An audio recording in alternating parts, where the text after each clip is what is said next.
Good evening, ladies and gentlemen, and welcome to another episode of Screen Time Continuum. I am Nick, and I am always joined by Keelan. How you doing, man?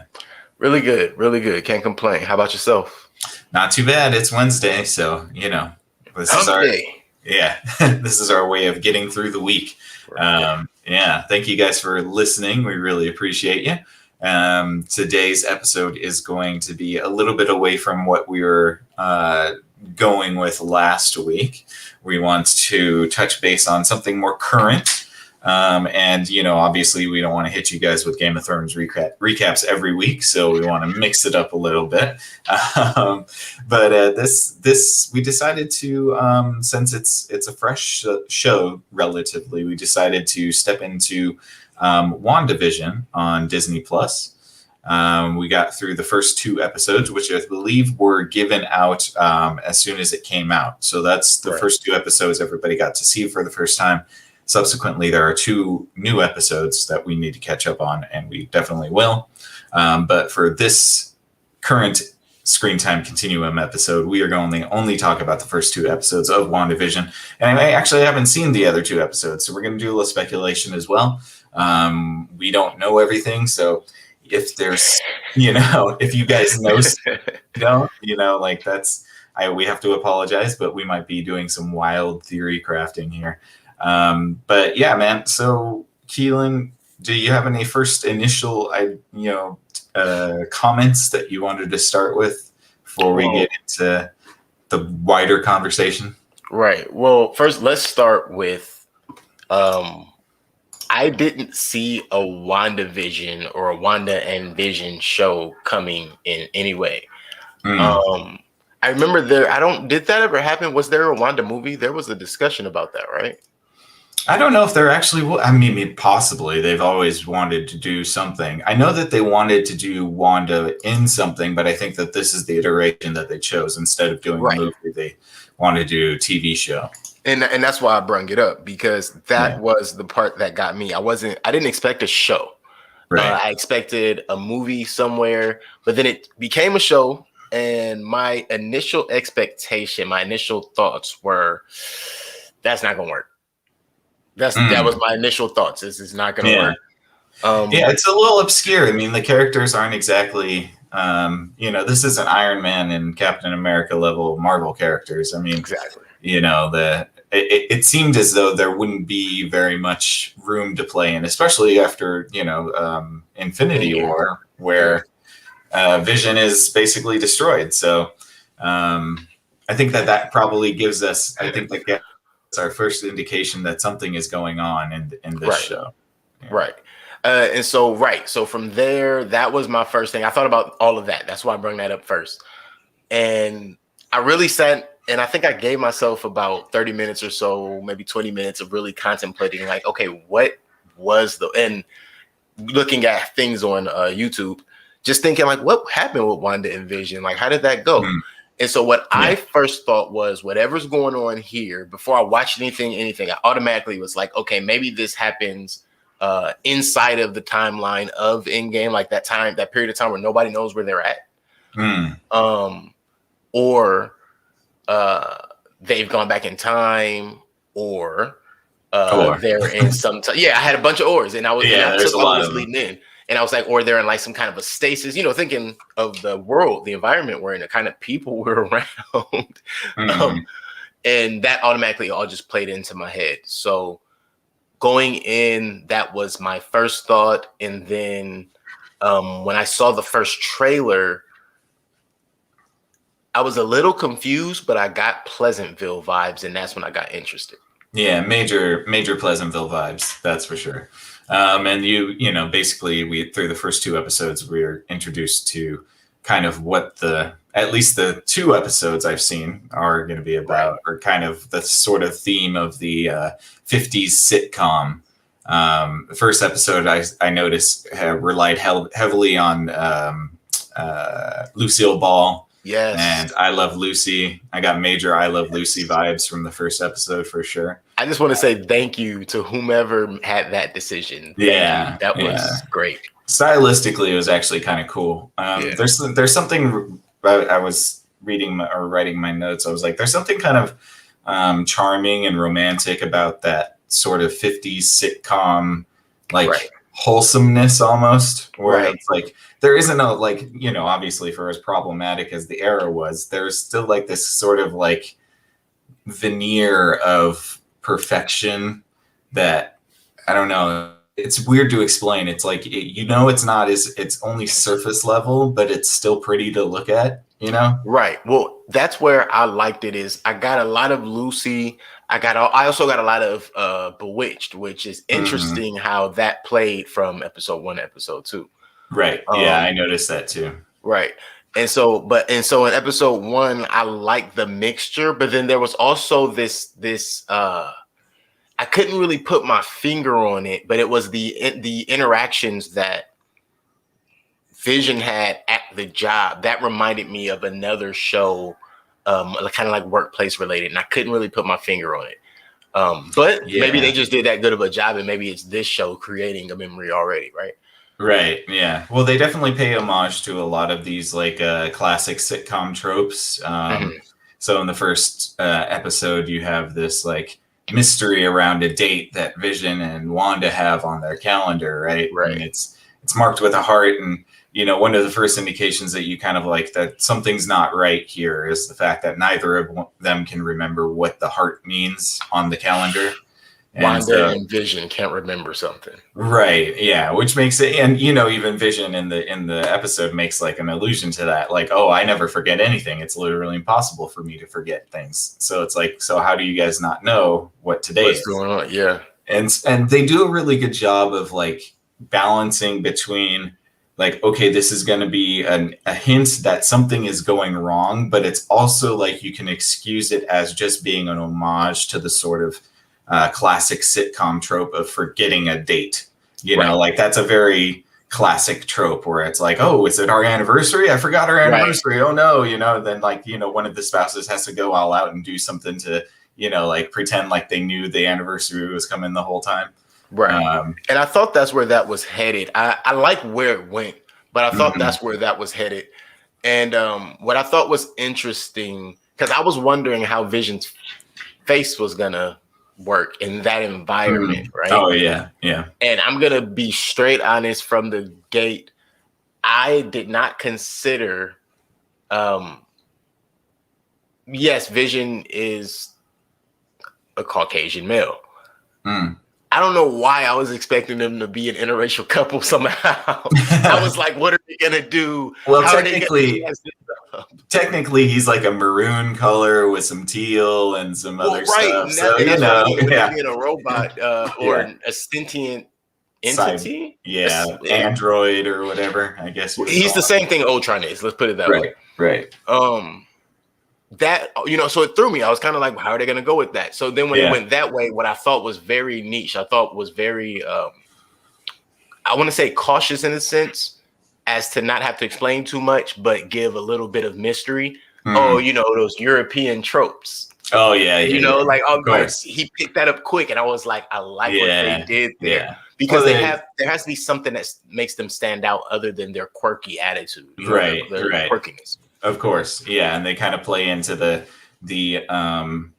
xenophobia that would probably have been present back in that era, you know, where it's Right. like, yeah, oh, she's from Europe, Right. you know, and then it's Right. like, and even the boss, like, so they're, you know, like, so they have the snafu where it's like the boss comes over for the dinner with the wife, and um, Wanda greets the boss thinking it's Vision, and you know, Right. she's wearing like a risque outfit and she's ready to seduce him, and you know, so the kerfuffle happens, and they have to explain it away by her just being European, and that's why she covered the boss's eyes and was wearing her Sarkovian robes. And yeah, so I think that's a pretty funny way to sort of allude to that fact as well.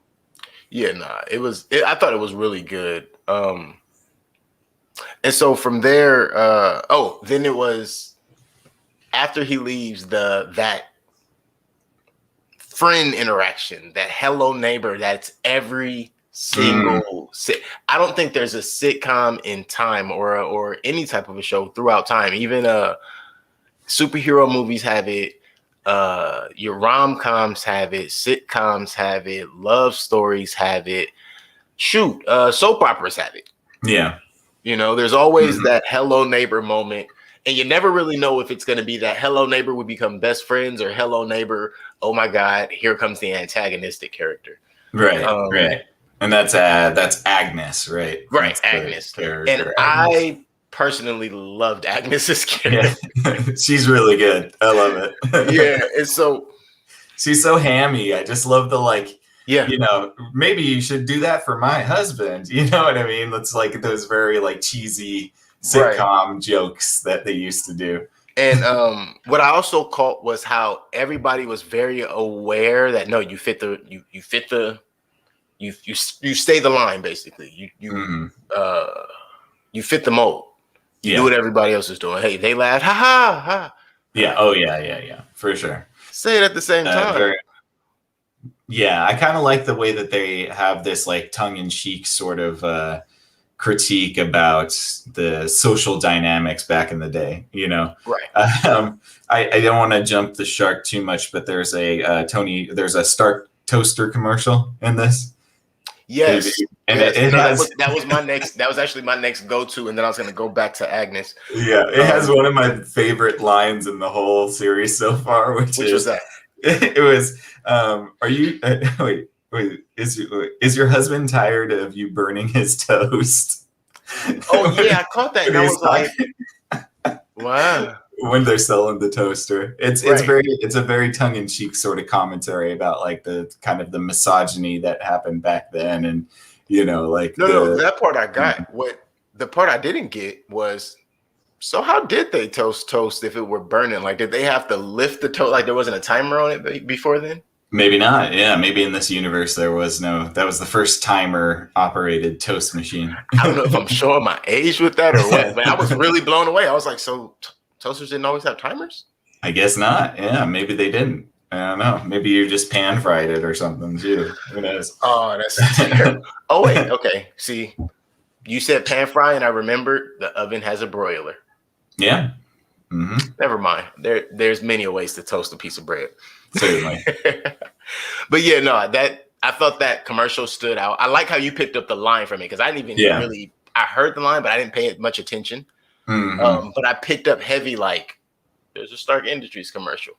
Oh yeah, yeah. And it got me because as I'm watching it, I'm like, oh, there's a commercial, and I honestly was so into the show that there was a commercial. I was like, oh, commercial break. Wait, what? Right. Yeah. That's exactly what I did.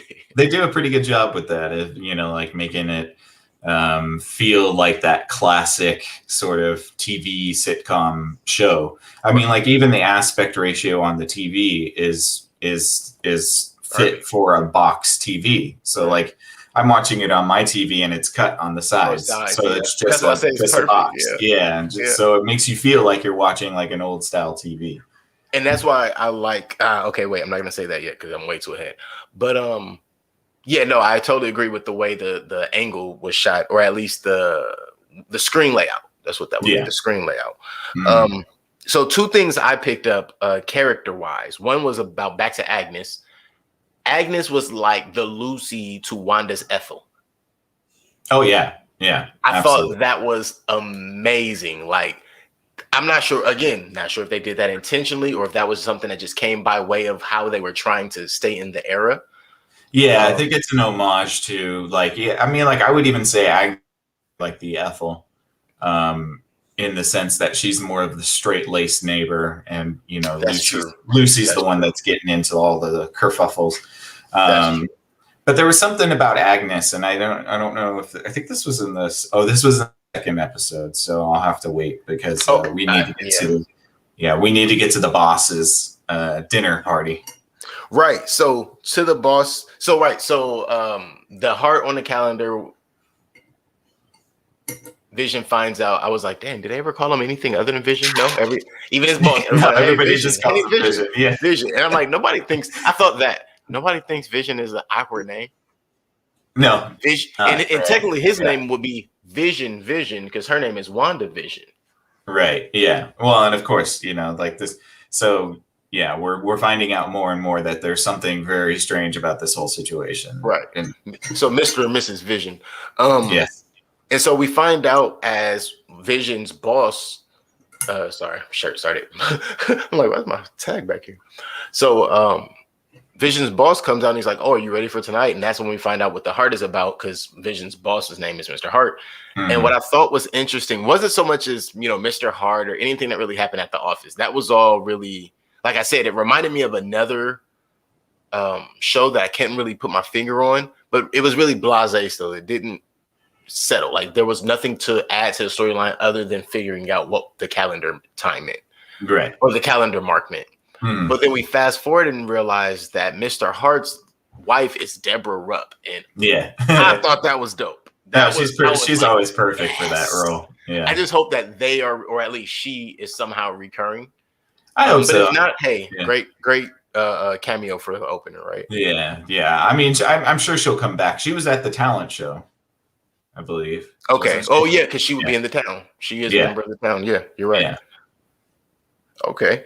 And so yeah, for episode 1, that was pretty much it for me. No. I'm sorry. No. So that was it until we get to the dinner table, because right. Again, the whole running around, everything, there wasn't much there.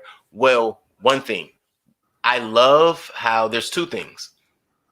I really appreciated that Wanda is not omnipotent with her powers, like, or I'm overpowered, or whatever. You guys know she's not OD. Yeah. She's not just able to do everything because she thinks of it. Like if she's overthinking it, or if she's doing something else, trying to do too many things, she gets startled. It's just like Wanda in the movies. Like, oh wait, I don't have full control of this yet. Yeah, I liked that. Like that was great, because it's like, okay, well, is she a witch, or is she in this one? Would they be considering her being a witch? Would she have like just powers of levitation? Because that's really all she's shown for the most part to this moment, is being able to move things around. Yeah. But then, in episode 1. But then for me, I'm also wondering why are they so comfortable having abilities? Why are they so comfortable having Wanda abilities? and Vision. Yeah, like Wanda and Vision, like in this world where everybody else is so normal, why are they still so Wanda and Vision, but they don't know anything? At that moment I thought about that. I was like, wait, because I was appreciating her power, but then thinking to myself, like, they're way too aware of who they are to not know what's going on around them, because they know exactly who they are. Yeah, and I think that's kind of what you get at the dinner, right? So like as soon as they sit down for dinner, the boss's wife is like, so when did you guys meet? Where'd you come from? When did you move here? And when are you having kids? And that's when you see Wanda's face start to change, because she starts to think about it. Like she's like, and they just keep going back and forth like everything is normal. You can see Wanda the whole time. Her eyes are like she's trying to think about what those answers for that stuff is. And then you basically, when they can't come up with anything, then that's when you have the boss that chokes on the piece of food, Right. And my question there, so I had a real big question mark at that point, which was, why did they freeze? Yeah, not so much as I get they were puzzled about the answers to that question. They were like, why don't we know the answer to that? But before you, because I don't want to, right? Something I thought was this. What if they had that moment? Remember, I'm still trying to figure out, do they know who they are or what they are? Or are they just like comfortable in what they figured out they could do? And I'm wondering, is that moment where like that hero instinct is trying to pop in, and they're like, what is this feeling? And then she looks at him, and what is the first thing she says? Vision, save him. Not Vision, help him. Vision, save him. Yeah. Well, and see, this is where I took it, because what that seemed to me to be was like a glitch in whatever matrix they're in. Okay. So the boss wasn't supposed to choke. That's why the wife kept saying stop it over and over again. But then if you notice that she stopped saying stop it to her husband, because she's like, oh, stop it, stop being dramatic. Then she starts looking at Wanda and saying stop it. That, to me, that's a nod that Wanda is creating this reality, and that she's the one that is in this reality because she's trying to cope with the loss of Vision. And that's why she had to tell Vision to save him, because Vision's not a real person. He's just a part of who Wanda's like projection of him. So while she was like really, really caught up in like trying to figure out who, what the hell is going on, because she probably erased her own memory, that's when she snapped out and she's like, "Oh, just about to say that. Vision, go help him." So like he didn't do anything because she wasn't the one that was creating the projection of him to do anything. So, and that's why Vision, when he goes to work, he doesn't know what he's doing. He doesn't know what the job is. He doesn't know. They only know that it's for computational, data or whatever. Right. And so that's kind of like a wife's understanding, of what her husband does at work. And it's like, and he's like there and he's like, "So what do I do? What do we do here?" And it's like, "Oh yeah, we just compute things. Yeah, we compute things. You bring productivity up, like we're up 300% because of you." Yeah. So that's why I think that there's like a lot of details that aren't filled in, because she's the one that's creating this reality. That makes perfect sense. Yeah. So that takes me back to my stasis theory. Because a lot of this, and this happened once we got to episode 2, I started thinking this. A lot of this is, like you just said, the way a wife would understand the way things go. Mm-hmm. The brunch parties. And that's when I got to that. So I think that is probably the best way for us to segue into episode 2. Yeah. It's Stepford wife, like, housing picket fence, and the 2 very cars. TV. Yeah, very TV, exactly. And what better place would you put yourself? That's the word. Better place would you put yourself if you realize like you lost the person that you love and you have the ability to create a reality? Why wouldn't you put yourself in a place that has no victim? But what better resembles the idea of no conflict than this sort of like fantasy of the white picket fence suburbia paradise. This could never go wrong. Yeah, exactly. This could never go wrong. Wow. So I'm gonna skip my quotes. I'll give my quotes at the end for both episodes at the end. Mm-hmm. What I think is so crazy about everything you just said and the way that breaks down is it really brings, if I'm being honest, I think you just broke like 2 episodes ahead, but whatever. Maybe. I mean, it's possible. But hey, we didn't see those episodes, guys. So for all of those who are on episode 4 while we're on episode 2 and 3, 1 and 2. Thanks. Excuse me. Yeah, thanks for not making fun of us for our wild speculations. Because we really don't know, but I have no clue. Yeah. Probability is a real thing, and I think we've seen enough TV to throw our probability and our opinions in there and be probably right. Yeah, and I think at the end of the episode 1 too, you realize that somebody in Sword is watching them through a TV. Okay, so you know what the emblem is. What is Sword? So Sword is the counterpart to Shield. So Sword is like the offensive, like the land Hydra. Yeah, it's like the offensive branch of Shield. So like Shield is for protecting, and then Sword is more about like the offense and trying to like neutralize threats before. So that's happen. still like the non-monster side. Yeah, so Shield sends Sword out basically. Oh crap! Much. I know what Sword is. I remember Sword now. Yeah. Wow, I am a nut. So we see that at the end of episode 1 that they're in a TV that somebody at Sword is watching. Yeah. Now, and so when that happened, I was wondering, were they watching a playback or a live feed? Right. And but that was, again, like I said, that's why I think that is the perfect segue to episode 2 from there, because I think that proves a bit of my stasis theory. Now the question becomes, from what you just said, my stasis theory and what we saw in episode 1, my question is Wanda in some type of a stasis that she's created for herself? Yeah. Who has her and who is monitoring her? Is Wanda in some sort of a stasis because someone is trying to keep her alive because she tried to kill herself?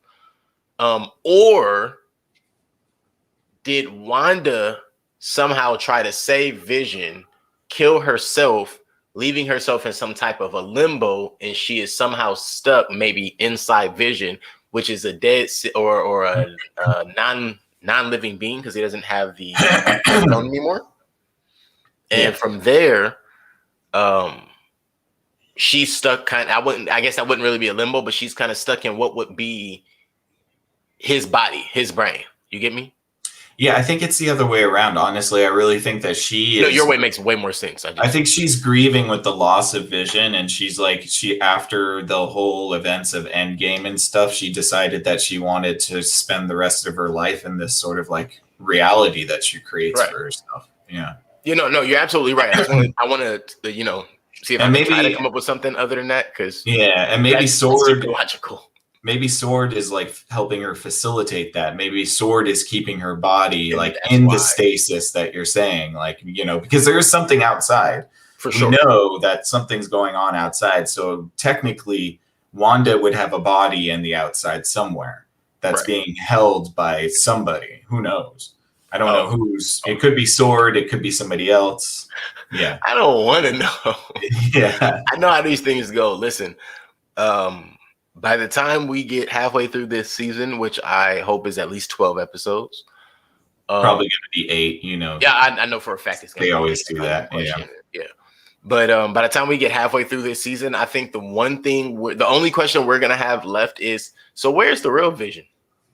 Yeah. Well, I mean, if it follows all of the timelines, he's dead, and he's been dead.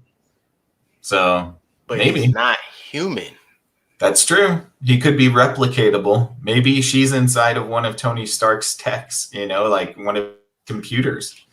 Maybe he's, like she went into the Jarvis thing in order to like live with Vision or whatever. That also makes sense. Yeah. And that's what I'm saying. Like, we really don't know where. And that would bring in the whole Tony Stark thing. That's why there's a Stark commercial. Stark Industries commercial in the whole thing, and then in episode 2 there's a Hydra commercial. Oh man, is there ever? I was like Stucker, and I was like, why? What is a Stucker? And I'm just like, okay, Keelan, focus. And I said, like literally in my head, I was like, ooh, Hydra. Yep. Hydra, 100 meters. Oh, it's a diving watch. That's this is an elite member. Yeah.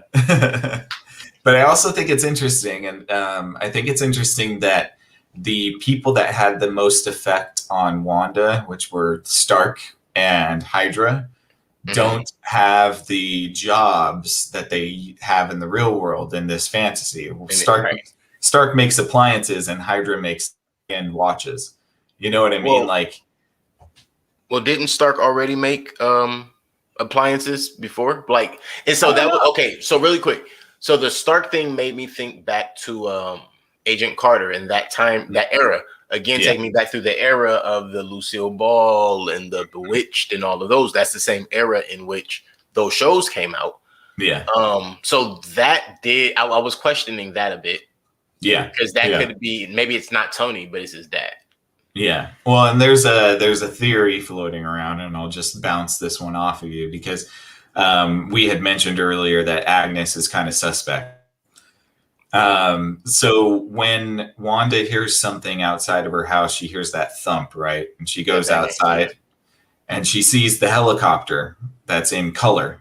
And that's a little, well, I mean, it's right after they have their little like, oh, what's that thing that's in nighttime? And they're hearing a noise. Right. Well, I only thought that was significant with the tree banging against the wall or the window. Why am I so bad with words right now?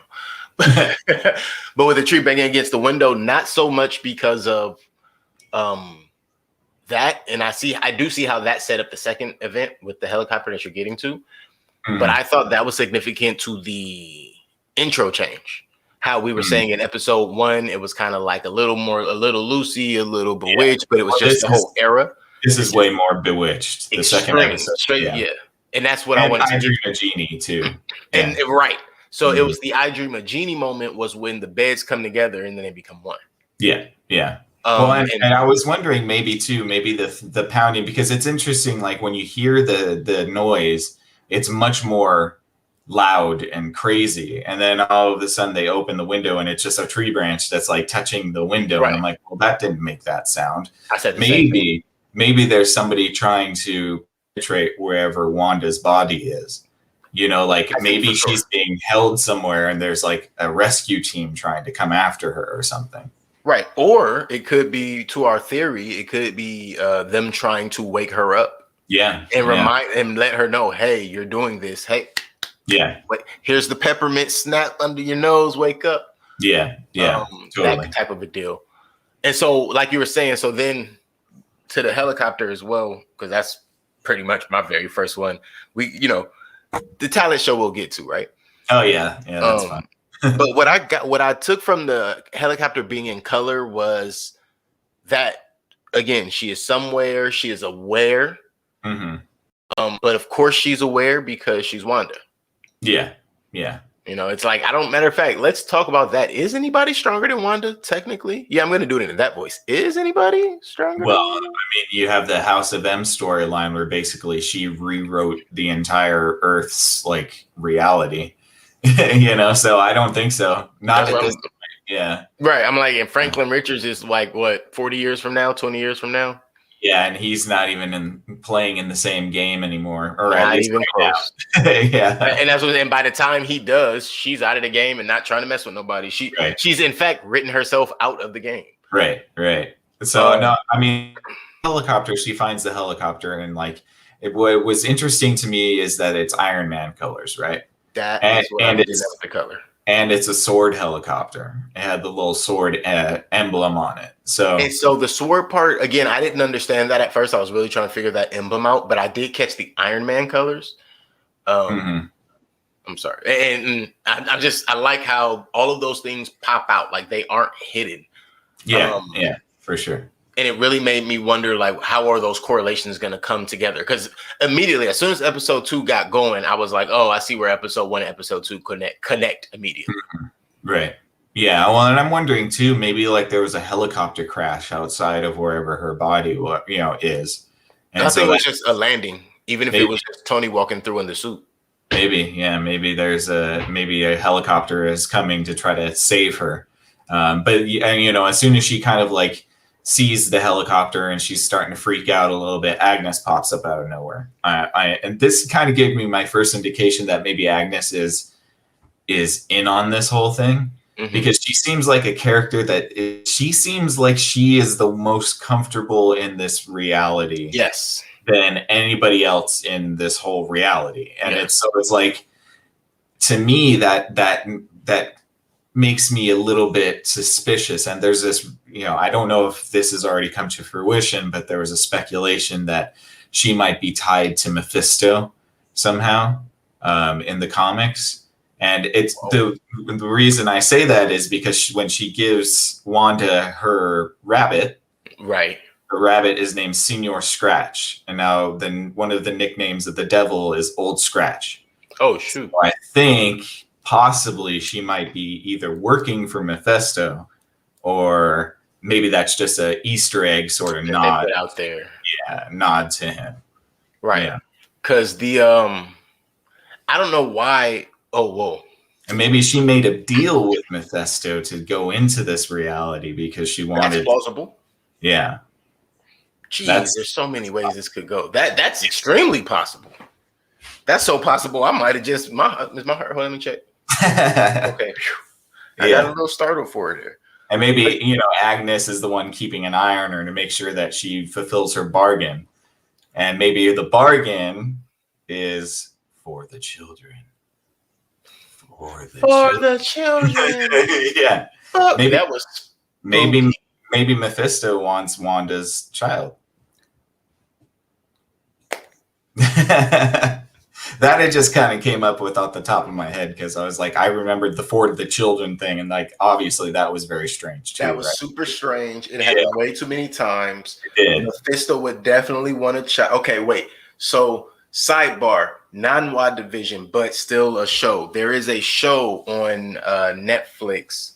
It's on a couple of things actually. It's out there. It's an anime, and Mephisto. I'm not even going to name the show, but Mephisto essentially is trying to raise the son of Satan to basically conquer the world and defeat other demons. Right. Destroy the world, rule it. Yeah. another show or a movie I saw in the past, there was a version of Mephisto. That Mephisto was also raising some type of a child to take over the world. Mm-hmm. Antichrist stuff. You know what I'm saying? And that's pretty much what every single time, it's kind of like an Antichrist kind of thing when anytime Mephisto comes in. So everything you just said, that's why I just had to stop and like, wait, that makes a lot of sense. It's possible. I mean, I think that's kind of at least that's the way I would think it's going. It would be cool if like, yeah, she wasn't able to create the reality on her own, but with Mephisto's help, that's how she was able to like. Or if her brain had broke. Yeah, or maybe she's imprisoned by Mephisto somehow. You know, who knows? Okay, wait. So watch this. So there is a possibility. After Vision dies, she loses it. Like she absolutely goes crazy. I could see Wanda killing the entire planet. Yeah. And Mephisto being the only person to be able to rectify that. Right. Yeah, I could see that too, for sure. Yeah. Yeah. Because like, you gonna blink half of people out of existence here. Let me show you what I can do. Right. It's done. Mm-hmm. Because essentially I forgot which stone is she again? She is the reality stone. Reality stone, basically. Reality stone, yeah. Yeah, in a human form. Yeah. So basically the second episode has to deal with a magic show that they're doing, which I kind of like made me think of that whole sort of thing too, because there's a line that she says like magic is fake or something like that, or where they're like practicing the magic trick at their house and she like Vision's like, are you sure people aren't going to see through the charade? And she's like, of course not. Everybody knows real magic is fake. Yeah. So maybe that was a nod at something too. Like she's living in this fake reality, and that's that's her subconscious telling her like, hey, this is a false reality. This isn't real. Well, see, like, so the same vibe you get that Agnes is a plant when we're at the brunch. When she's at the brunch, I didn't catch her name. The black lady. What was her character's name?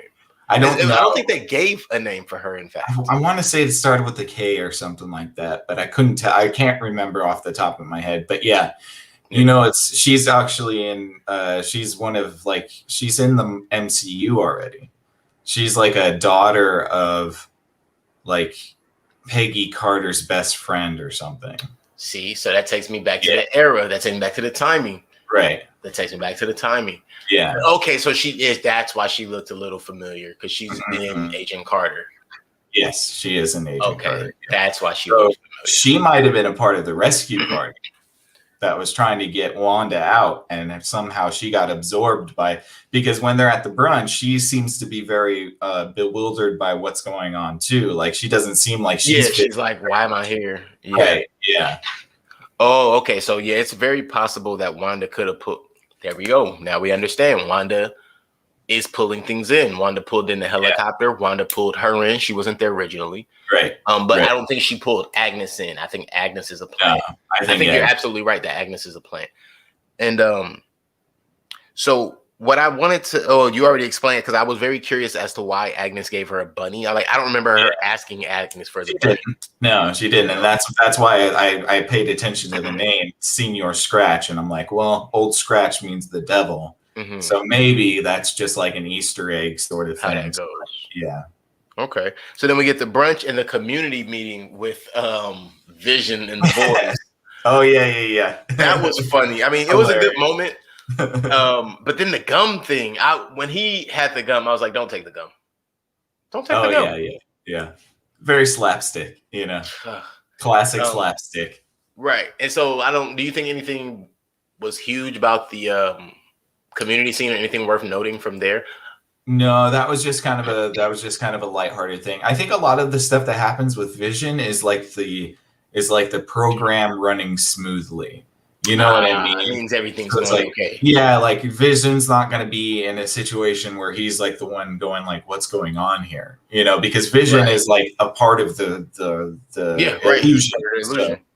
So I think that a lot of his stuff is more just about this like quirky, like, oh, he had some gum and now he's drunk, and like that's just oh, what a silly thing to have to go with, like, right. And that was the thing. Like, so gum makes him drunk, but then I thought about it, his parts are moving differently, and like that. Right. That's what drunk does to us. Our parts are moving differently. We're not functioning as quick. I thought Paul Bettany did a really good job. I was very entertained by the whole magic, the talent show portion of that, like him doing all of like the real stuff, and then Wanda having to like figure out a way to make it look fake.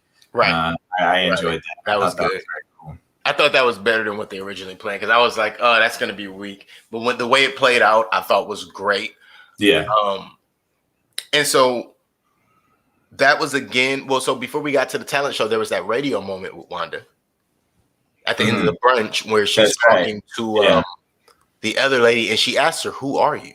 Dottie. Yeah. Dottie. Yeah. And Dottie's like, "Who are you?" And they keep saying, Wanda, who's doing this to you? Wanda, who's doing this to you? Well, and the song on the radio was "Help Me, Rhonda," but they spliced it to say "Help Me, Wanda."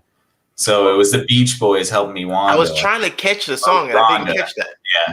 Yeah, it was "Help Me, Rhonda, help me, Rhonda," but they were saying "Help me, Wanda, help me, Wanda." So I think, like something is leaking into her little like illusion, and that's when you hear on the radio like, "Wanda, who's doing this to you?" Right. Yeah, and then and then Dottie could be just another person. So what I'm thinking is like all of these people might be real people that just fell under Wanda's spell. Yeah. And so like when she loses concentration, she loses her ability to control their like sort of NPC mind. So it's like when she was focusing on the radio, that's when Dottie snapped back into, her consciousness and was like, "Who are you? What, what's going on?"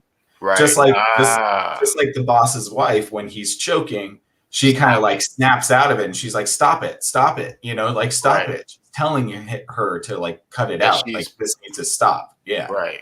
So I think that like it's all really like tied to her concentration, And right. As I was saying about the kitchen scene. Right. That's why I thought that was so important, because I felt like that is definitely Wanda. That is what we know about Wanda. That's what makes Wanda different from other people with those abilities. Oh, and maybe the fact that she's balancing so many things right now is allowing things to start to bleed into her illusion. What happens when she's done with this? How strong is she going to be? Watch out, Dark Phoenix, right? I mean, like, it's so funny because like she literally could have just done it. She could have saved the entire. I mean, like, that's why they didn't utilize her in the Marvel movies. Like, she's just so powerful. Yeah. She could have handled anything. But listen, remember the cartoons? They didn't really use her then either. No, because it was like every time they were getting their butts kicked, it's like Wanda would look out. What? I don't want to be a witch anymore. Stop. Yeah. And now the fight's over. Yep. Yeah. Yeah, I know. It's kind of like it's a little bit of OP, which like that's yeah. I like this sort of like it takes her concentrating to keep up the illusion sort of thing, because then it gives her a little bit of weakness, and it'll give her a little bit of, so we're going to start to see more bleed over. We got man, great terminology, phrasing. I like how as soon as the talent show ends, we get to them at home. Like nothing else really mattered. We get straight to them at home. I didn't understand how right away Wanda is pregnant. Oh yeah. That's obviously that's just like the manifestation. Yeah, and like that's like the glitch in the Matrix showing, or like it's obviously she can't just be pregnant and within a second, Well, but couldn't the Scarlet Witch and her sentient android husband produce a baby within minutes? I don't know. Maybe. How can Vision help anything? Why would he have genitalia? See, I can't really indulge in that, because I'm just gonna say, there are more ways to love than mammals. Well, I get that, but maybe they're like breeding through mitosis or something. But that's really what I'm not gonna joke. I'm really thinking there is like something like plants or cellulosis. Or I'm not that great of a science mind, and 8 times out of 10, I was Yeah. still right on half the stuff I said about it. But that's not the point. I think it's more that she's creating like Mephisto's child in this reality. Right, which is what You know you what I were. mean? I think that was brilliant when you said that earlier with him and the kids, as I was saying. Like, Yeah. that's why that made too much sense. It's like, oh, then she gets pregnant. Wait, what you mean, Mephisto? You just made this a whole different show, sir. Oh yeah, yeah. It takes a little more sinister, a sinister twist, you know. Right. And I think that that's cool with the juxtaposition about how Leave It to Beaver the whole show is, and then like you realize there's this underlying sort of really evil something going on. Something's going on. Well, because Yeah. so you go from, her being pregnant, them kissing, and then the banging happens again. That was the part that got like, okay, wait, where's his? Why is the banging back? I was confused by that. Right. So then you have the guy coming from out of the manhole, which that doesn't explain the banging against their wall. No, in a beekeeper uniform. In a beekeeper uniform. And what got me the most was, I don't know what about him made me think of Ultron. And then I saw the symbol again, and I'm like, mind you, I didn't know that symbol was sword. Mm-hmm. But now knowing that sword, recalibrating, and I'm like, okay, so this guy gets out, he has on a beekeeper's uniform, and he has the sword logo, and that's a sting, right? Mm-hmm. So the attack force is coming for a sting operation. And like you said, maybe they are. Now I'm thinking maybe they are trying to save her in some way. Yeah. Well, maybe I'm wondering too, maybe this sort of like reality matrix is like, have you seen Jessica Jones, the first season? Yes. So like it kind of reminds me of maybe it's like Kilgrave, where it's like some sort of like contagion. Kilgrave was awesome. Yeah, he was. That was such a great villain.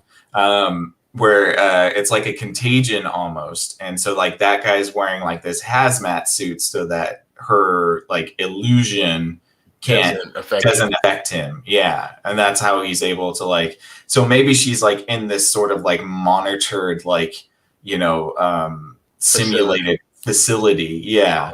And like maybe she's like, maybe they, have like underground tunnels and stuff. And so, yeah, maybe like maybe she's in this facility, like in a sword facility, and that guy is in like a hazmat suit to, I don't know, change the light. Yeah. Jeez. Well, but then that happens, and then she freaks out, and she's like, "Nope," and rewinds reality. Yeah, yeah. And I'm like, "Hold on, wait! You're not supposed to know you can." Okay, what the heck is going on here? And that's when everything you said makes perfect sense, and it's almost as if she, again, like you've been alluding to this entire episode, wants to just keep that illusion going. She does not want it to change. Right. Oh, now me and my husband are pregnant. We're here, and I'm curious now, after our discussion, does that feed into Mephisto's plan, or does that just feed into her plan? And I'm also wondering, at what point does her doing that, why does, back to your bleed phrasing comment, why does the color begin to bleed into the black and white? And now it's like this magical moment, but it's not, because it's the same thing that's been happening the whole time. Anytime they have a magical moment, it sparkles. That means she's in control of that. Yeah, yeah. The illusion is slipping more and more, I think. And that's where you get this sort of like this bleed over. It's interesting that it seems to me like part of her knows what she's doing. And that's why she's having such a difficult time like staying, because like if she didn't know that she was doing this and like she did this somehow without her own knowledge of it, then I think it would be a lot more different the way she's reacting to it, because it seems as though like she kind of knows subconsciously that she's the one that's doing this whole thing. Yeah. So, and that's very present when she basically rewinds reality, like, and then without a second thought. And it was just like, none at all. It was like, oh, no, we're not doing that. And maybe that's the end of the simulation, is then when that guy comes out of the manhole, that's the end of the whole simulation. And that's why she had to rewind things. Or maybe that's her confusion kicking in. Now she can't stop certain things like the color. And then keeping in mind, Wanda Maximoff was basically, well, I mean, what would that even be a third world country? That would have been lower standard than that, right? Yeah, Sokovia, yeah, third world. So you go from that to being a superhero to now being able to create your own reality. What TV and stuff do you know other than that era, the The old Lucy, classics. Yeah. all the classic stuff? That's all you know. Yep. And Yep. everything has to be really cookie cutter. So this makes perfect sense now. Yeah. Well, and you know, it's interesting too is the whole like her being pregnant thing. For the first two episodes and up until even that moment, she wasn't wanting to have a kid. She was She very was afraid to bring a kid into this world. she didn't necessarily like even in the first episode when they're like, oh, so when you're having kids, and she's like, I don't know, let's not go that. And then in the second episode when Agnes is talking about you know how Dottie knows all of the best, you know, teachers and schools and stuff, and she's like, well, let's not get ahead of ourselves here, right? You know, so like that was not a Wanda thing at first. Right. In the episode, not even about Wanda before. In the episode, that was not a Wanda thing. Right. So that's where I think more and more like this child isn't Wanda's and Vision's. This is Mephisto, maybe, or some other entity trying to bring a child. Yeah, we'll stop name dropping Mephisto. Yeah, it could be somebody else. It could be Sword. It could be, you know, another organization, Hydra. I don't know. Well, I say, what if it's the Red Skulls, baby? Yeah, I mean, there seems to be a reason that she's like, there seems to be a reason they emphasize the child thing, but it also doesn't seem like that's Wanda that wants it. You know what I mean? Because if that was a part of the reality that she wanted, she would have already had it. She would have already had that. She would have already had, like, you know, the being pregnant or having the kid already or whatever. Well, maybe that's a manifestation of after being asked that question. When did you guys meet? Where are you from? Where'd you come from? Why'd you come here? Why don't you have kids? Right. Maybe that's a little bit of her like trying to keep up the charade. It's like, you know, oh, now we're pregnant, so everything is good. Everything's okay. Hey, we won't get any more questions about the nature of our reality. 9-year baby bump. Leave me alone. Yeah. Yeah.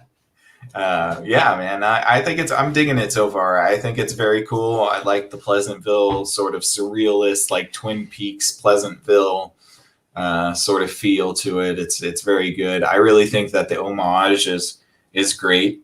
There's something about the transatlantic accent that I just find incredible too. It's one of my favorites. I don't know why. It just puts a smile on my face anytime I hear people talking like that. So right, no, I get you. Yeah. Like it's funny. I definitely always get a good laugh. Yeah. Like no matter what, if for some reason, no matter what they say, it's like, oh, that was funny, but I'm serious. Sorry. Yeah. Yeah. Well, so I don't know how we're going to be able to rate these since it's a continuing series. So maybe we will refrain from rating the season. Yeah. Until the episodes. Let's rate the season once it's all at the end. Sure. I think that's probably fair because we want to see where this goes. And, you know, the first two episodes were kind of a little bit slower. And interestingly, like I had to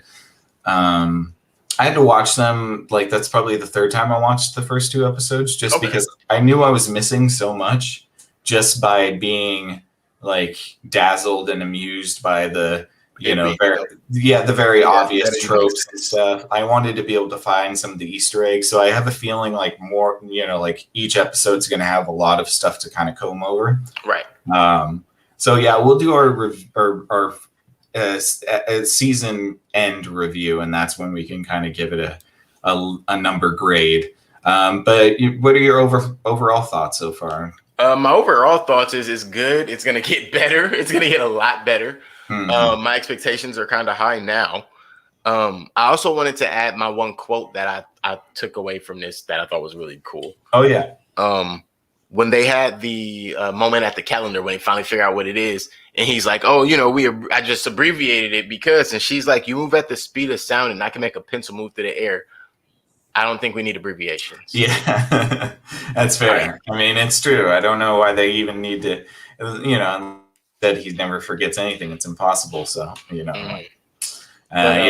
Yeah. So overall, yeah, I liked it. I liked the writing. I liked the storyline. The storyline is really unfolding, I think, in a appropriate way, but we'll see how I really feel about that in a few episodes. Mm-hmm. Yeah, there's still too early to tell. I don't know which way they're going to take it. I do know that we're going to be in full color from now on. I guess the first two episodes are in black and white. It's kind of interesting is that the black and white don't sort get of it. thing.